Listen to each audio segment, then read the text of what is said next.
ကတော့လာတော့ကျေးဇူးတင်ရမှာပေါ့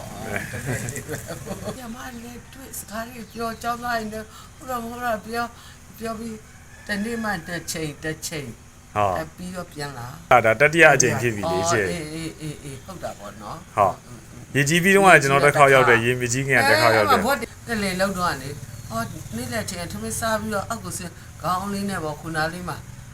အောက်ကိုဆင်းမလားဒုတ်ဟဲ့ဘာလေးပေါ့ဒုတ်ဆိုတော့ဟာဝူအဒီလေးရင်ပြန်ဘလို့တော့လေးပြန်တော့အောင်းမေးလိုက်တာဝူနဲ့ဆိုကြည့်လိုက်တော့ငလင်လောက်တာပဲဆိုအိမ်ကြီးရိုက်တော့ဘာဖြစ်အသားလေးပဲနေနဲ့ကြိုက်ထားတယ်ရိုက်တော့မြန်ငါရှိပါသေးတယ်ရောမអော်ဘူးလားတဲ့အော်ငါလည်းမអော်မိဘူးကျေးဇူးအများကြီးတင်ပါတယ်ဘုန်းကြီးတက်ရှိပါသေးအများကြီးလှူနိုင်တန်းနိုင်ကြပါစေလို့ပဲဆုတောင်းပေးပါတယ်နော်ဟုတ်ကဲ့ပါရှင်ဘာပြောရမှာလဲတော့မပြောတတ်တော့